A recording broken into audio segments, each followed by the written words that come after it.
All right, what's the most you would pay for your monthly car payment? Well, right now I pay $720 and I hate it.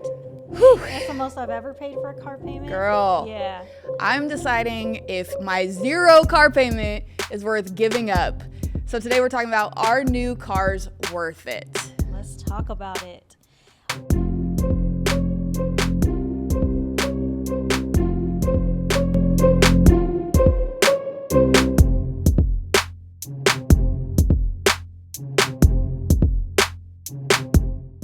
Welcome to Net with Lizzy and Lissa, where we analyze hidden costs and empower you to make your own damn decisions in life.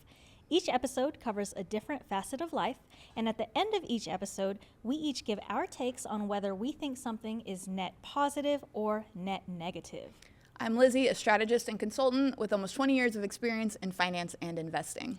And I'm Lissa, a personal finance expert and accredited financial counselor. We're best friends who talk about money and everything else. So in today's episode, we are discussing automobiles and also financing them. This episode, however, is for informational and educational purposes and should not be misconstrued as financial advice. We share these experiences to help educate, but you should consult a professional for guidance as needed. So, are new cars worth it? First up, running the numbers on new cars.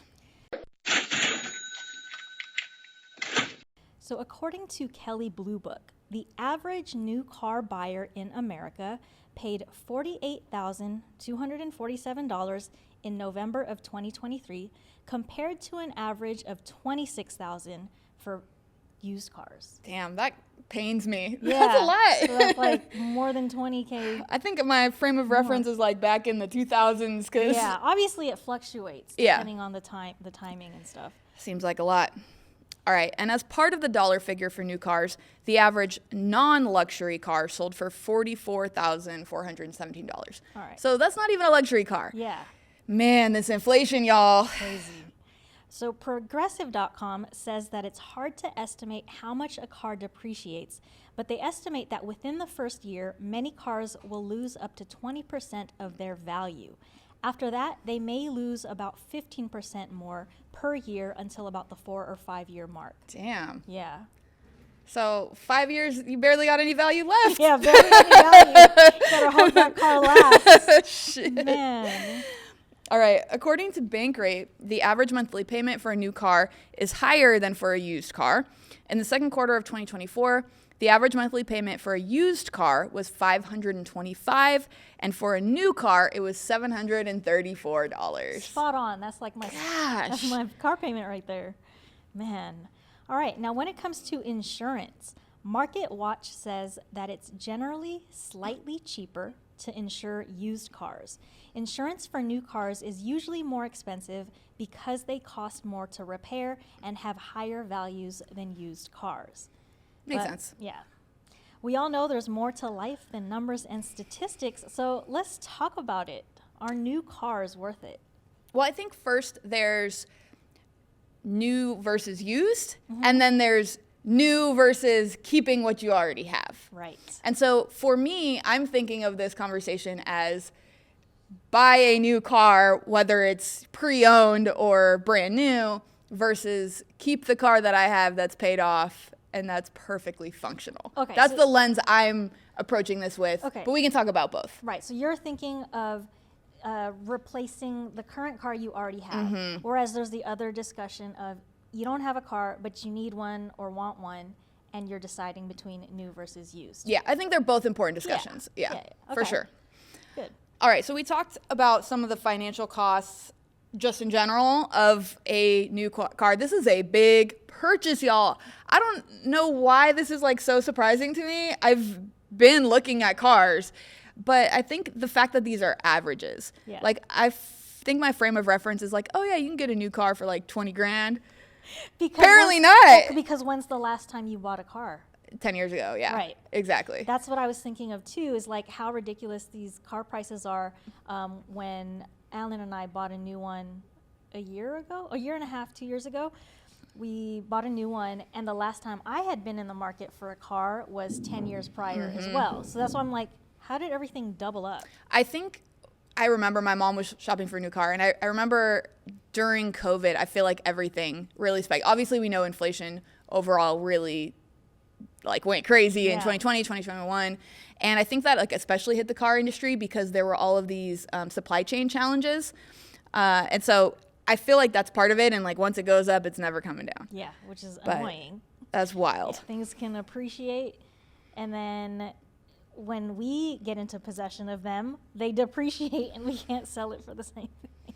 Okay, so you bought a car within the last year or so. Mm-hmm. Tell me about that decision. We bought a new car. And it's a Honda CR-V. Love it. Interestingly, I made the decision to get another car even though we already had one in the household, but I felt like living in Los Angeles, and Alan moved here, and our schedules don't always align, that just the convenience of having two cars would be great. But not only that, my previous car, which is a 2013 Mercedes, I just feel like I don't feel safe in it in some weird way. It's just like older, it's lower, and LA's gotten crazy. I feel like a lot of places have gotten crazy drivers, but Los Angeles specifically, and I wanted to be like in a little bit of a bigger car that had more space. And so that kind of led to our decision to go car shopping. Now, why we bought a new car was because at the time we were looking, there was not a huge difference between new and used. And so it was like we could buy something a couple $1,000s cheaper, like a few $1,000s. When I say that, like, I don't know, three to $5,000 cheaper, which already had like 10, 20,000 miles on it and was like a model from like 2 years prior. Right. So that was what the market was like at that particular time, which I don't think is pretty much standard. Yeah, I think that's atypical. Thinking now of just my ex's mom who I was helping find a car, used car, in the past few years. It was a weird time where used cars were like especially highly priced, and I remember that same discrepancy is like, wait. Yeah. What are y'all doing here? Right. But at the same time, new cars were really hard to get. Like before they even hit the lot, they were sold.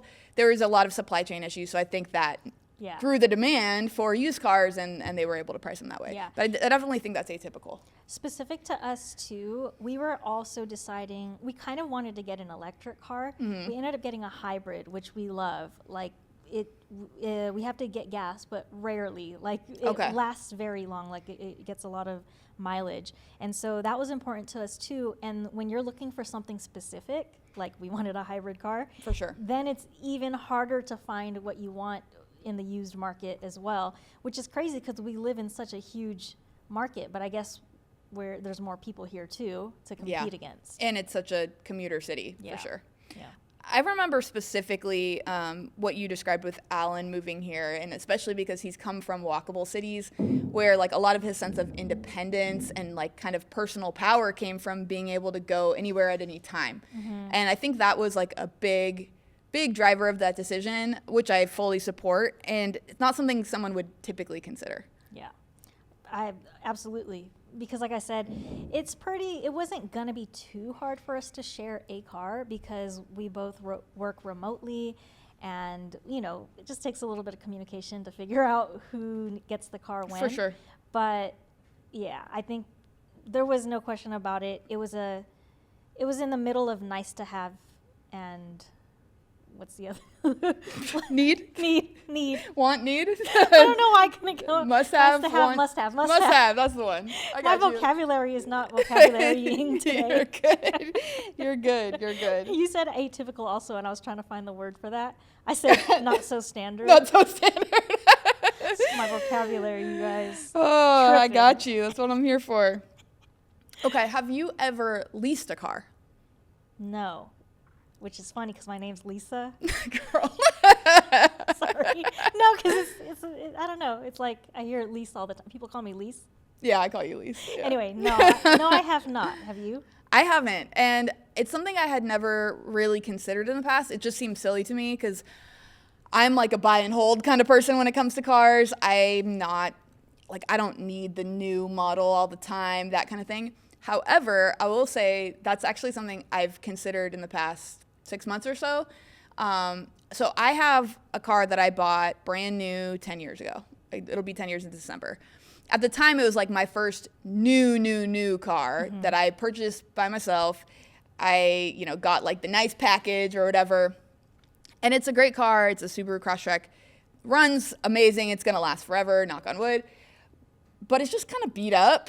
And like for once in my life, I've never been really mindful of that. But like the perception of it versus like having a nicer car or a luxury car and weighing that.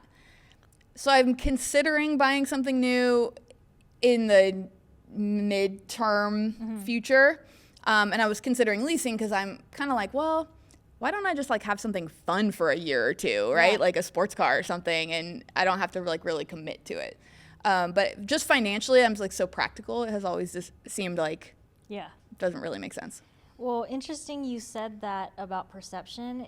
That's the reason I think I mentioned this on the pod in another episode, but basically I ended up buying a Mercedes in 2014. It was used, and I bought it in 2014. It was a 2013.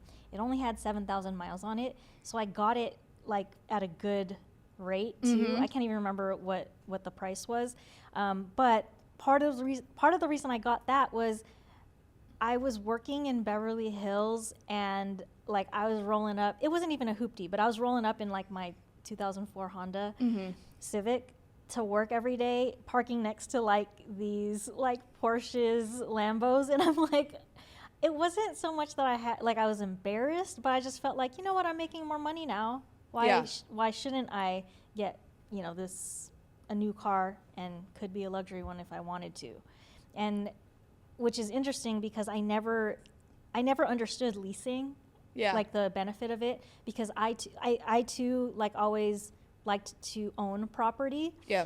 And I just think I never learned what the benefits of it were, because I think when it depends on what your goal is, right? If your goal is to have property and maintain some value, and even though it depreciates, like later on, you can sell it and you can do whatever you want to it because it's yours. Like that's a goal and a value.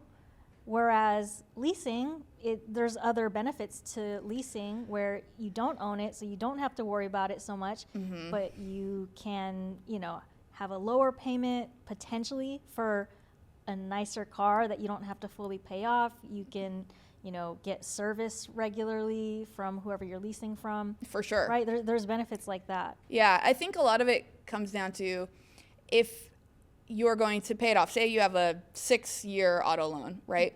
How long do you expect to hold that car after you pay it off? If you're going to pay it off and then immediately get a new car, there's really very little value in paying it off other than the trade-in value, which has depreciated significantly. Then you got to think about how much interest you had paid financing it over those 6 years. Exactly. Versus if you pay it off sooner or hold it longer after that, you have like a longer period with no payments where it's more of a net positive in that regard. So I think it makes sense that for you, your last car, and me, also my last 2 cars, the Honda Civic back in the day and my Mercedes, I still have the Mercedes, but like I've used them and held them for over 10 years. Yeah. I didn't know upon buying them how long I was going to have it, but I always assumed like, oh, I'm going to like ride it till the wheels fall off. Exactly. Right? Yeah. And then some people just aren't that way. It's either like just a different value to them, or it's more important, or they want to have something newer, and that's totally fine. Just a difference. So I will say though, I've had my car for 10 years. I paid it off early. I was pretty fortunate. Like I got a nice bonus, and I was like, I'm gonna get out of debt. Yeah. So I paid my car off after I think 3 or 4 years. So not having a car payment, it's great. I mean, I haven't had any debt for, I want to say 6 or 7 years, other than, well, I guess my mortgage on my rental property technically, but God, I don't know that's the biggest thing of going back to that when I could just not. Yeah. I could just keep it. Your car, you said it runs fine. Is there any issues with it that you? Cosmetic stuff. Okay. I mean, it's been great. I get it, service regularly, oil changes regularly.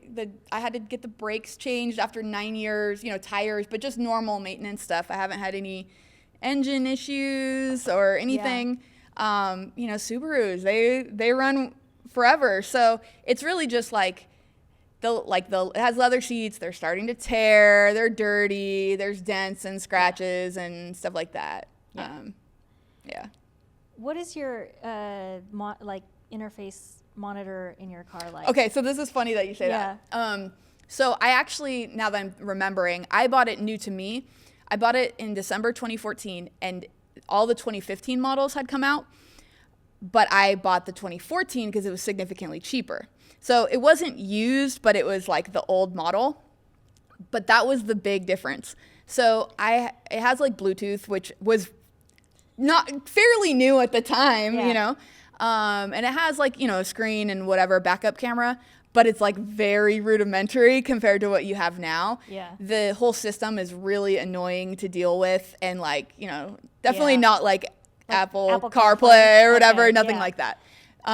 So yeah, that's kind of one of the downsides, but it doesn't have all the same perks. It has seat heaters, like it has some of the stuff for at the time was kind of high end.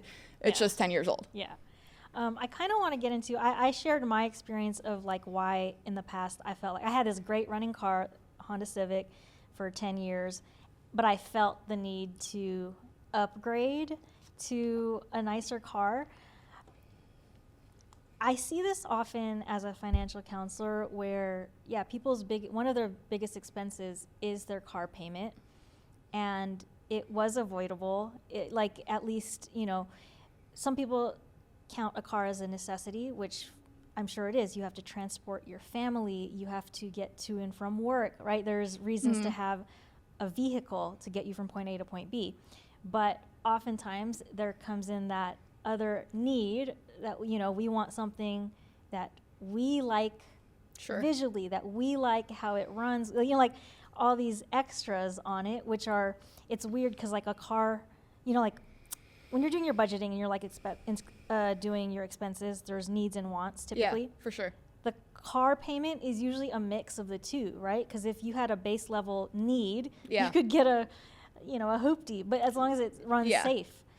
But the extra amount you're paying for it is like the want side of it. I have a real life example of this. So during the pandemic, I was cohabitating with my ex-partner, and his car he had a Camaro. It started to have like problems that was like, all right, how much money are you going to put into this? Mm-hmm. But we lived in a very, very walkable area, and I worked from home. At the time, he also worked from home. I think maybe he went to the office once a week. And honestly, like rarely was it an issue to have one car. So he sold his car. We went maybe 6 months or so with one, maybe 3 or 4 times. It was inconvenient. But he's much more of a car person than me. Yeah. And wanted something. And it was a lot for me to wrap my head around, just in terms of my view of finances, that these things are very functional and practical, and so like, why would you pay if you don't need it? Mm-hmm. And so he ended up getting a Bronco, which I loved. I loved that car so much. I enjoyed it. I drove it all the time. But I would say in like the 3-ish years, 2 to 3 years that he had it while we were together, we put maybe 10 miles a week on it. It was like very, very minimal. Yeah. And I barely drove. I probably drove my car once a week. So that was like a perfect example of maybe there's some need, hypothetically, way less so than in your case of needing 2 cars, just because of the nature of our lives and where we lived. And it was a lot for me to wrap my head around. And I eventually had to come to the conclusion of like, that's okay. Like if this is how a person wants to spend their money, because that's something they enjoy and they value it, there's nothing wrong with that. And my prescribing that onto them isn't fair. It was interesting though, because later he came back around and was like, maybe I shouldn't have done it. Well, I think I'm in 2 minds about it. We had a previous episode on the pod of luxury brands where we talked about like handbags and stuff. So this is a little different. Obviously, cars have, I'd say, more utility in terms of day-to-day lifestyle. I think there's some deep-rooted part of it, like the need to flex or the For need sure. to Yeah. have a status, to show your status in society. And I do think that there is a lot of that in certain, like my culture, I could say, in my family. Not my specific family, but like I could see that in Filipino culture. I could see that in a lot of cultures where it's one way of many ways to show that you've made it, or that you can afford it, or that you belong with these groups of people. And that's why I'm in two minds about it, because one, cool, do you, if that's what makes you feel good and that means something to you. But then on the other hand, if it's going to break your bank and compete with other goals like long-term wealth, right, then, and you don't even notice it, then it becomes a problem. Yeah, is it really worthwhile? Right. I remember when I remember one of my last roles in-house. I was an executive at a fund company in Irvine, California, which is a very, very wealthy area. And I was young. I was the youngest executive at the company, driving my Subaru. And in this area where there's Lamborghinis everywhere, like not even playing. There's Lambos just cruising down the street. And that was like one of the scenarios where I would have that thought, like we'd have events at the Ritz-Carlton or really, 5-star hotels. And I'd like pull up to valet and be like, ooh. And knowing I could afford a much nicer car, but what was it saying about me? The funny thing is then I didn't care so much. And now I do more than I ever have when all my colleagues are in different states and I don't ever meet with clients locally. I'm like in New York or something. And so I'm not totally sure why that is, other than maybe like my mindset around money has changed in general. Yeah, and that's like I never judge people. It's like, to me, I'm more curious about where it comes from. For sure.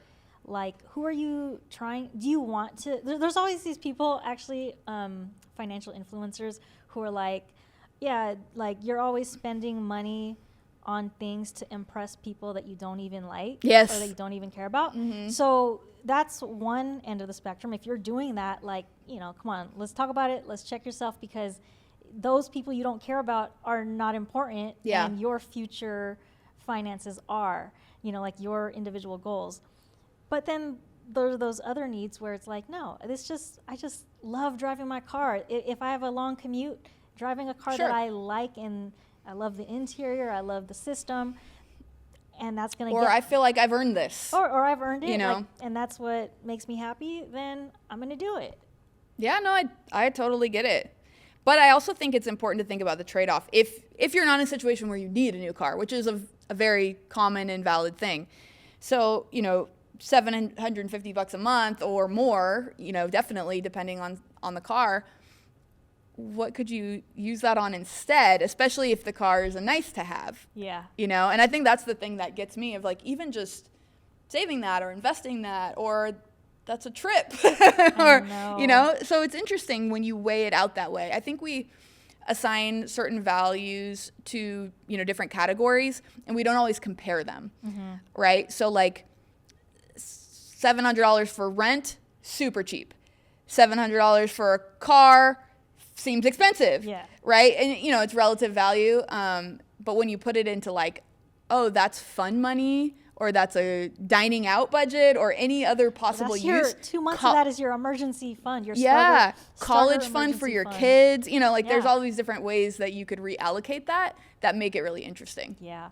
I mean, and it's also, so you're in this position of like, do I go from zero car payment to what, 500 or 700 or? See, this is the interesting thing. I kind of feel like if I'm going to do it, go big or go home. Really? You can't go somewhere in the middle? Well, if I'm going to do it before I need to, right? If I just need a car because my car's not functional anymore, then sure. But if I'm just doing it because I want to, then I'm going to get a car I fucking want. Yeah. Like, that's nice as hell, right? Yeah. That's kind of my mindset about it right now. Yeah. So when I'm looking at like nice ass cars. Yeah. Because why not? I've never done that. And if I feel like I have it, I'm going to. Spoiler alert, I'm not going to in the very near future, but it's, it's in my mind. Midterm. Yeah, medium term. Medium term. And that doesn't make any sense, except it makes sense in my head. Which is fine. Yeah. Which is fair. Also because I know you would never like put yourself into like dire financial circumstances over it. And you also know my history of being like Frugal. Crazy frugal. Yeah. So the fact that I would consider it, I'm kind of like, let myself have this for a little while. Anytime Liz wants to like buy some nice jewelry or like a nicer car, I'm like, of exactly, because it's out of character for me. Whereas other times I have clients who like want the nicest car, and I'm like, but we got to just get your emergency fund together first. Yeah. Then it's like you're weighing different priorities. Yeah. Yeah.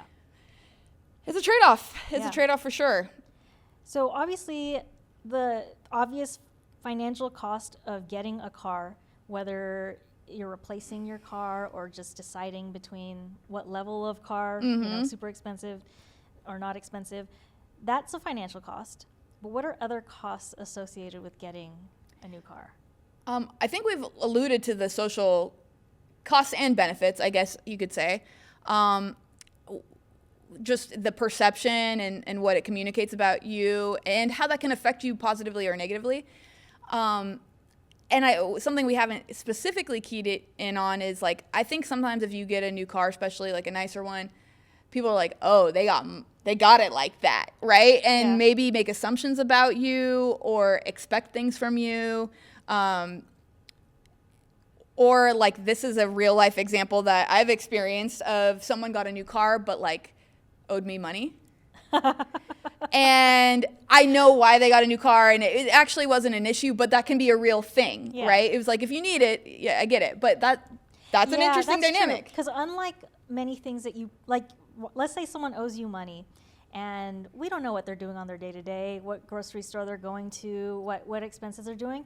But when it's stuff you can see, like a car or stuff they're flaunting on social media, then it becomes like, hold up. Yeah, hold up. Don't you owe me some money? Yeah, or like, oh, you couldn't pay for that for your kid, or, I don't know, making stuff up, right? Just judgments can arise. Exactly, and it can seem, like disproportionate to the rest of your financial situation, which again, no one knows your financial situation but you, and it's not always their business. Yeah.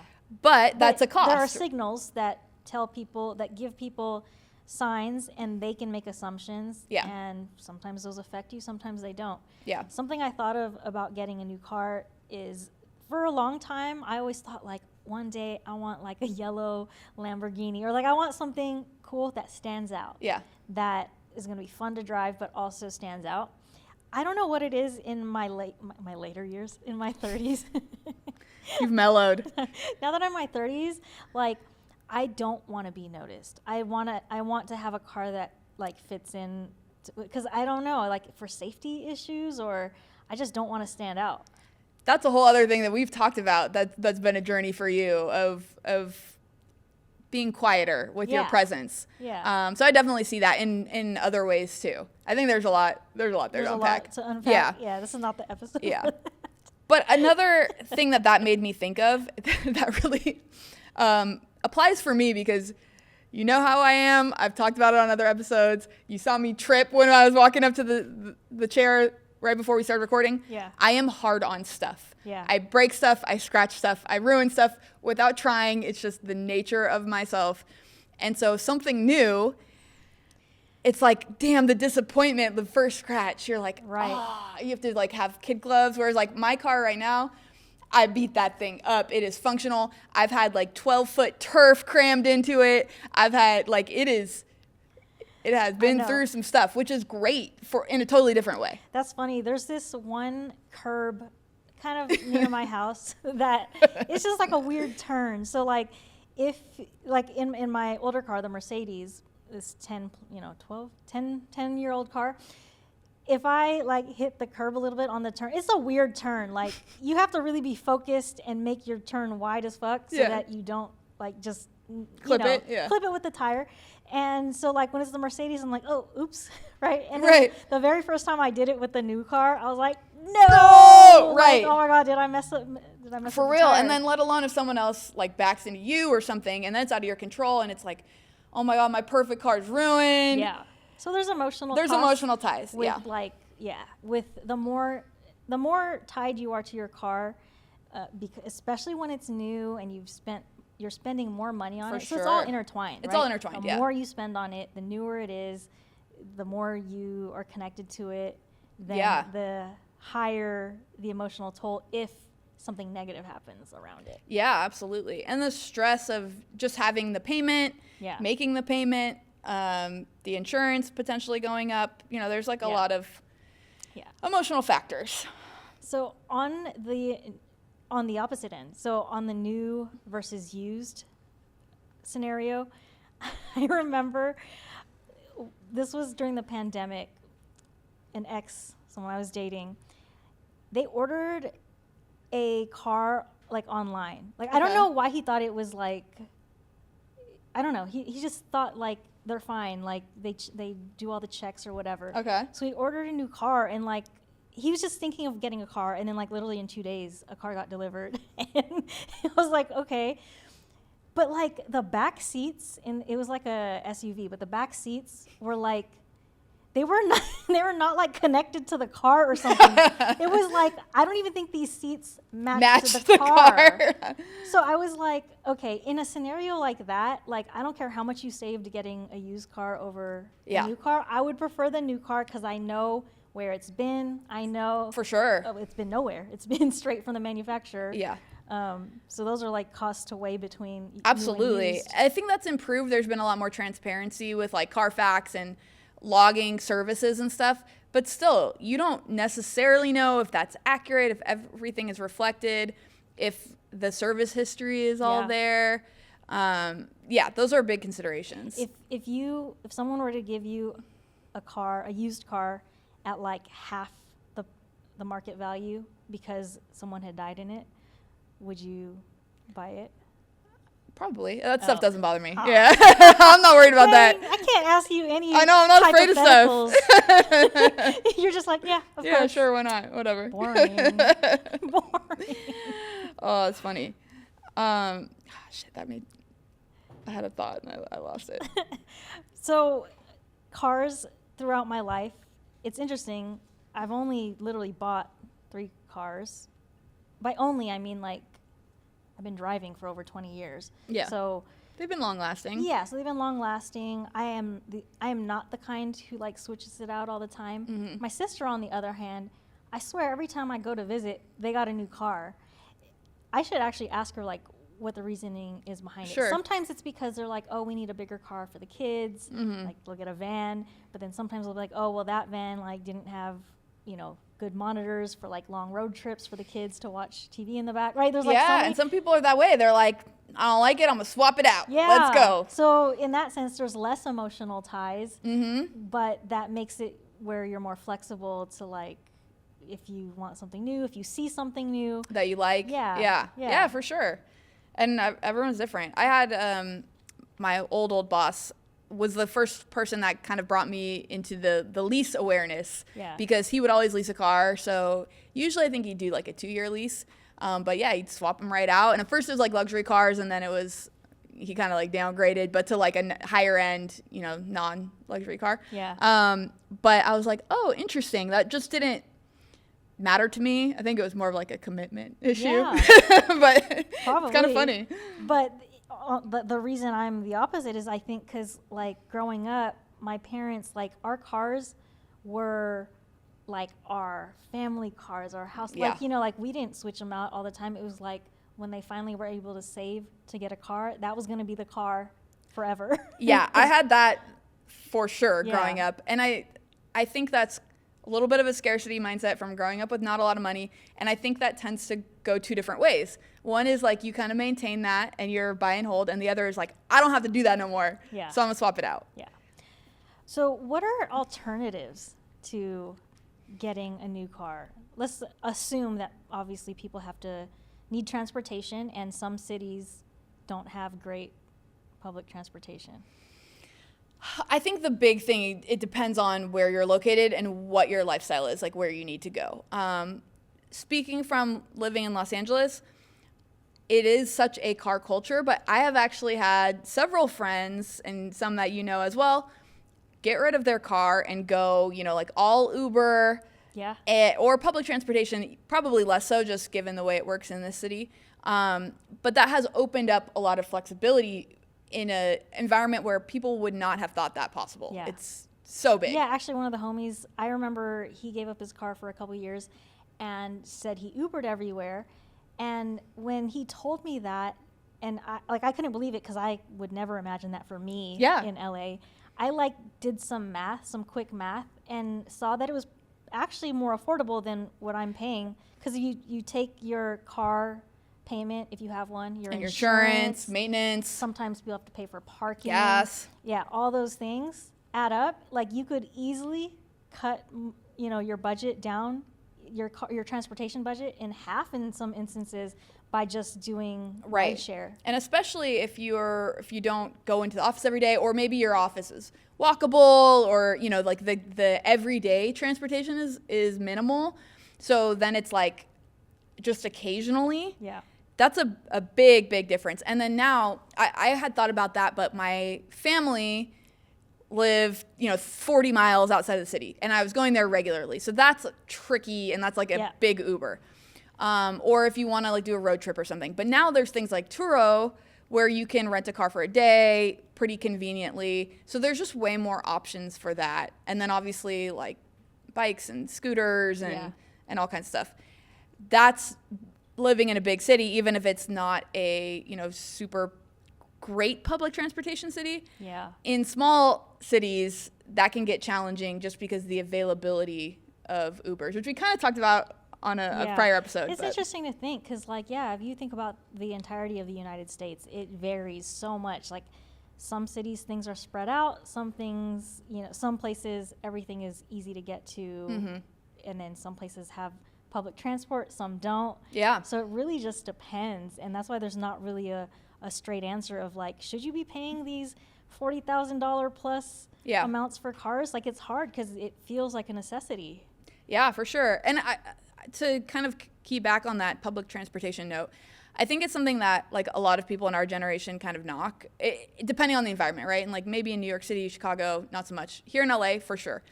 I remember when I started dating my ex, he took the bus to work every day. And it was literally the first person I'd ever met, young person I met in LA that took the bus. Yeah. I was stunned by that, but it was why not? It was a straight shot. It cost $1. Yeah. So I think people overlook those options, or even ride sharing, carpooling. There's a lot of kind of less sexy options for getting where you need to go than buying a very expensive new car. Yeah. If that's your priority. Yeah. I mean, this is really, honestly, I don't know which way 20 cents is going to go for us, but I think this is just one of those topics that there really is no clear answer, because it really depends on you. It depends on you, your lifestyle, where you're going, what you want, what your budget's like. Yeah. Very individual. All right, let's do it. 20 cents. 20 cents. 20 cents is the segment of the show where both Lizzy and myself, Lissa, each get 60 seconds to give our 2 cents on today's topic, whether or not new cars are worth it. We each will give you a net positive or a net negative. Where does 20 cents come from? You get the opinion of 2 dimes. Two of them. All right. Liz, you're up first.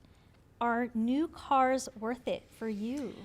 Whew. Starting this episode, I didn't know what I was going to say. A few months ago, was deep in research. This is kind of a hyper-focused thing, but deep in research on what car would I get, and kind of planning that out. But I think for me right now, not worth it. Thinking about the ways I could spend my money and the things I want to do in the next few years, I'm going to ride the wave a little longer. And I'm kind of thinking of it as proportion of my income. So if I get to a point where that extra $800 or whatever is even more disposable, where not that I won't notice it, but it's not really affecting me in the same way, then I might make that move. But for now, net negative. Net negative on new cars. On a new car. On a new car for myself. For yourself. Yeah. All right. What about you, Lisa? So for me, I was actually looking at this topic more new versus used. Mm-hmm. But now that you said that, I could see it as would I get a new car to replace my current car? For me, easy net negative, partially because I just bought a new car, and now we have 2 cars in the household, so even if something happened to one of them, we have the other to get by. So I think similar to my last trend, where each car that I had, I kept for like 10 years and drove it before thinking about getting a new one. I hope the same for this one that we just bought is like 10 plus years, because like Hondas are great. They last a really long time. So I don't foresee any reason that I would need a new car, unless, similar to you, my income just shoots all the way up, and because I can, then I might sell the Mercedes and then get a different second car. That might be it. Yeah. All right. Yeah. But for now, at this moment, hopefully in the next couple of years, there's no need for me. So net negative. Okay, real quick, new versus used. I will have to see what the prices are like at that time, because I always was gonna. I like used cars. My first 2 cars were used. I wanted a used one when I was looking again last year, but the prices were so close to each other, it didn't make sense. It just made sense to get a new one. I'm probably in the same boat. Yeah. Well, remember, this is what we think right now at this moment in time, but no one can make that decision but you. What do you think? Are new cars worth it? Is getting a new car worth it? Hit us up. Let us know what you think. DM us on Instagram at NetNetPodcast or email us at hi@netnetpodcast.com. And if you want to follow us individually, here's where you can find us. I'm at Wealth for Women of Color on YouTube, TikTok, and Instagram. And I'm at live_well_Lizzy on Instagram and TikTok. All references, statistics, and resources mentioned can be found in our show notes. This podcast is for educational, informational, and entertainment purposes only and should not be constituted as financial advice. Remember to always do your own research, consult a professional as needed, and feel empowered to make your own damn decisions.